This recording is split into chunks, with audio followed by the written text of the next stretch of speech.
Hello everyone, welcome to a special episode of Album Swap. This week, me and Brendan recommended a guest. We try and recommend the album that the guest likes more. I recommended our very special guest, I'm Wide Awake, It's Morning by Bright Eyes, which is their 6/7th studio album. They released two albums on the same day, this being one of them. It's indie folk, indie rock record released on January 25th, 2005. Mike, what did you think of this album? Hi, I'm Mike. I'm Wide Awake, It's Morning is just such a cool album. Each instrument is very sparse and the chord progressions are quite simple, and yet everything just comes together to create this almost wall of sound. A few tracks that really stood out to me.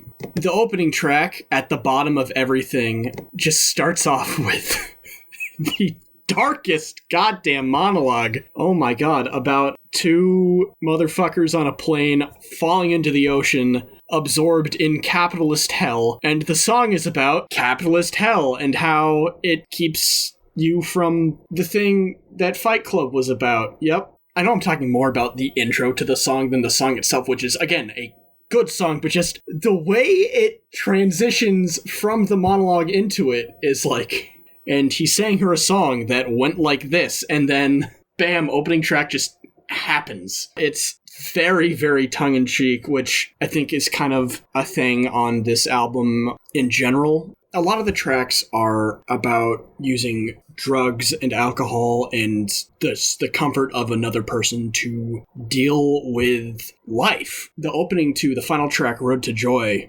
first, I think, two verses. The first verse is talking about the narrator and his lover, they're not doing too great. They're getting sloshed a lot, but, they still, care for each other. And then his parents have religion, but sleep in separate houses. That these societal constructs aren't making us happy. They're fake. They're not a good way to cope. Neither is this stuff, but hey, it's better. And as a song, Road to Joy goes really hard. Most of this album is just very laid back indie folk fare, and it's really good laid back indie folk fare, don't get me wrong. But suddenly with Road to Joy, the lead singer, Oberst, is just belting his goddamn heart out, and the song just grows in intensity, and it's just such a fantastic way to close the album. Other great tracks. Absolute favorite on the album was track 4, Lua. It's, in terms of instrumentation, probably the most pared back. There's this full sound to Lua. While it's downbeat and just sad, it lets you live in the sadness of, again, these two characters who are basically just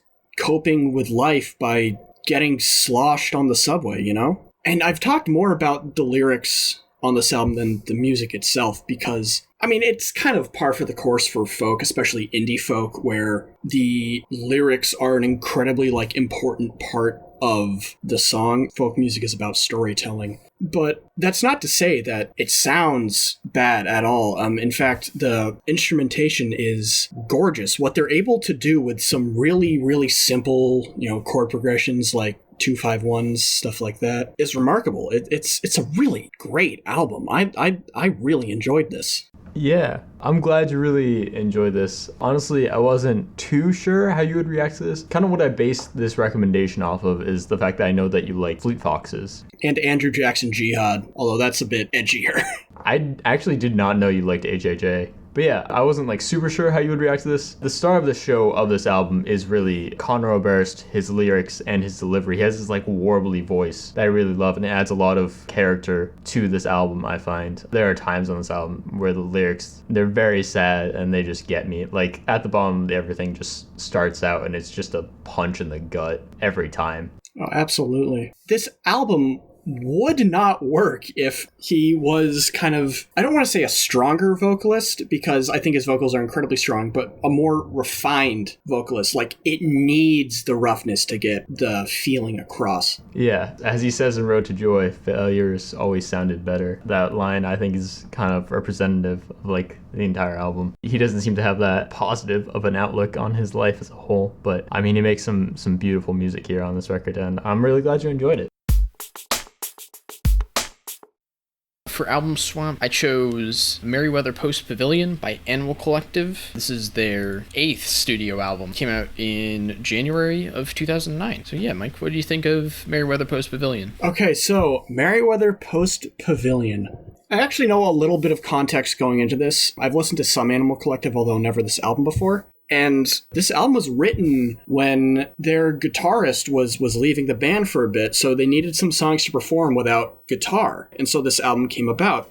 This album is about as different as can be from the previous album we talked about by Bright Eyes, whereas that was very natural sounds, banjo and other acoustic instruments, piano, stuff like that. Merriweather Post Pavilion is almost entirely artificial, like a lot of really rich synths and audio loops. Like, I think almost every track is based around loops. And this artificial sound is juxtaposed with lyrics that are about getting like back to nature in a sense. Like track 2, My Girls, which is I think my favorite track on this album. I don't need no social status, just 4 walls and adobe slabs for my girls. This album creates a very rich, full sound in an entirely different way because the way that the audio loops and the synths build on each other and create these really fantastic harmonies, it's really easy to get lost listening to this album. And I don't think that's a bad thing either. Like, you're vibing out to Merriweather Post Pavilion, and then before you know it, it's over and you want more, right?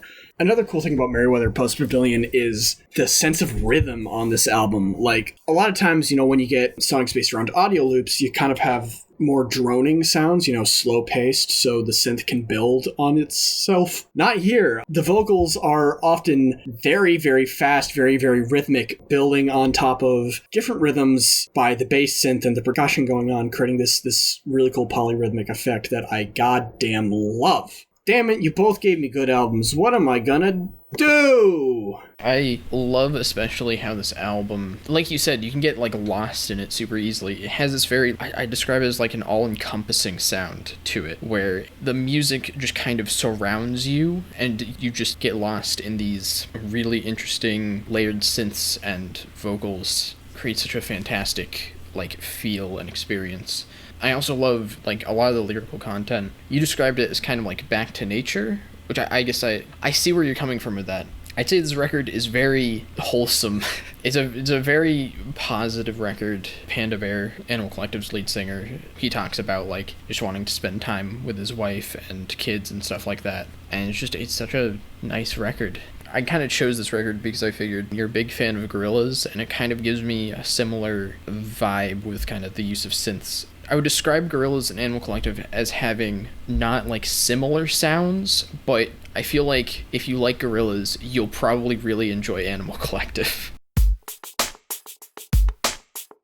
I'm Wide Awake, It's Morning by Bright Eyes is quintessential indie folk. Very meaningful, very dark lyrics juxtaposed with beautiful, rich folk instrumentals. It's a really good album. I want to give this a 9 out of 10. I adored this. And then we have Merriweather Post Pavilion by Animal Collective, a very different album. It's almost like they're by different bands or something. The hell? A very different album, focused largely around vocal loops with some heavy reverb, really interesting synth, just really rich rhythms in general on this album. And it's just a good album to vibe to, I would give this I'm gonna give it an 8.5. It's really good. I really liked both of these, though. Both these records, I think, they're pretty great records. Would recommend checking them out to the everyday person. Hey everyone, thanks for watching this episode of Album Swap. If you enjoyed it,